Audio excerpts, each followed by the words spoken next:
Now, tensions are flaring in the Middle East after the UK joined the US, France and Jordan in helping to shoot down 300 Iranian rockets fired at Israel over the weekend. Earlier today, Rishi Sunak addressed the House of Commons with accusations that Iran had shown its true colours and that de-escalating the region should be the priority for the Middle East and Western nations alike. Have a look. Mr. Speaker, with this attack, Iran has once again shown its true colours. They are intent on sowing chaos in their own backyard, on further destabilising the Middle East. Our aim is to support stability and security, because it is right for the region and because, although the Middle East is thousands of miles away, it has a direct effect on our security and prosperity at home. So we are working urgently with our allies to de-escalate the situation and prevent further bloodshed. We want to see calmer heads prevail, and we are directing all our diplomatic efforts to that end. Well, with all the latest from that part of the world, let's talk to talkTV's war correspondent, Tom Much. Tom, a very good evening to you. Thank you for joining us. Welcome to the Independent Republic of Mike Graham. There's a sort of uneasy calm at the moment, isn't there? I mean, Rishi Sunak there talking about calmer heads prevailing. There seems to be an understanding that Israel will not do some kind of knee-jerk response to Iran, but they might wait a while and do something. What are you hearing?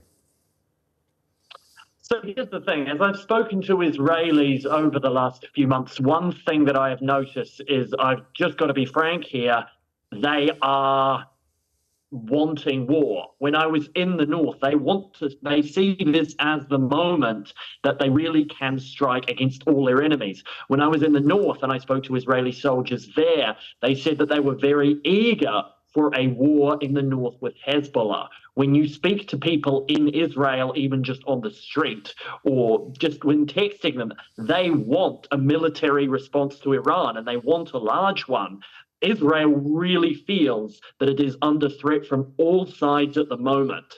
And now one of the things that I think is helpful is the fact that the effort to shoot down the Iranian drones was a multinational effort. It was the US, it was the UK, but I think more importantly, it was Jordan and Saudi Arabia that shot down missiles in their airspace, basically to protect Israel. And hopefully that will send some kind of a signal to the Israelis that they don't need to militarily escalate, because they still have allies in the region that will stand by them against Iran.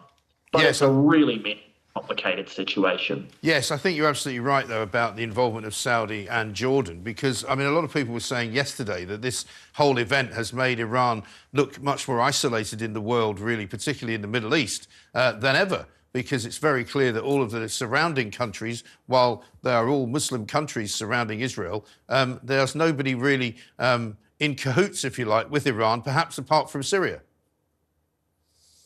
Yes, but we also have to remember the very powerful Hezbollah militia that is right on Israel's northern border. Now, I was actually in South Lebanon a few weeks ago, and I spoke to people there, and what they told me was that a war between Lebanon or Hezbollah and Israel would be something like a war between Russia and the US. It would be mutually assured destruction. They both have the firepower to do immense damage to the other side. So yes, while Iran may be isolated, it still has that army of very powerful proxies.